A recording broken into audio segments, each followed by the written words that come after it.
On January 28th of 2025, it was around 11:30 in the morning. Morehead Police Department had went by me traveling east on US 60, running lights and sirens, and it was outside city limits.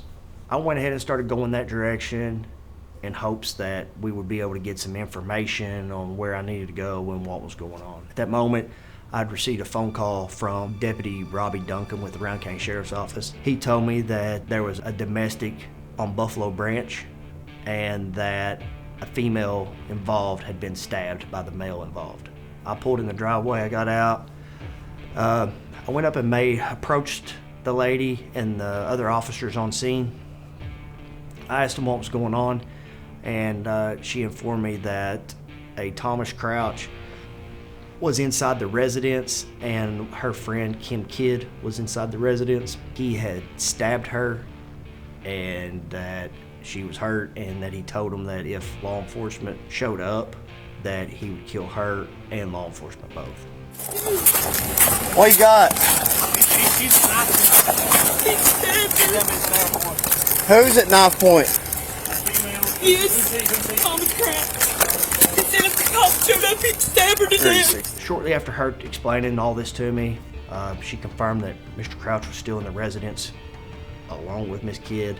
The reporting party, the lady in the driveway, she had rammed her car into the porch to try to get entry into the house to get her friend Miss Kidd out of the house.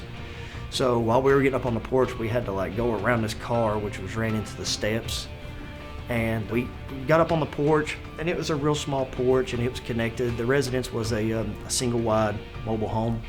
So once we were on the porch, I knocked on the door, announced ourselves, asked him to come to the door and open it.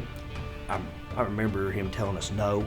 After he refused to open the door for us, we made the decision we've got to make entry, because at this time we could still hear Miss Kidd inside the residence, and it sounded like she was injured and in distress and needed help. We finally was able to force the door open, and once we made entry, we could tell the door had been barricaded, and Miss Kidd was sitting in the recliner, but the recliner was on its back, and so her legs looked like she was just sitting normal in the recliner, but the recliner was just on its back.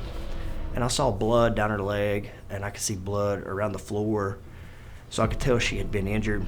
And Mr. Crouch was kneeling over her, and he had both her hands, had him holding her head down on the ground. We gave commands, and he failed to comply with those commands. I then took it on myself to try to go hands-on.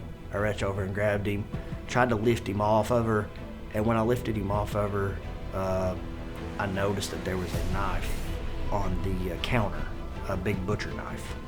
After I saw that knife right there by him, I then continued to try to lift him off of her, and it opened him up and it exposed his upper body more, and it created more room, and I saw that he had another knife holding it with his right hand, I believe, to her throat, pressed down against her throat.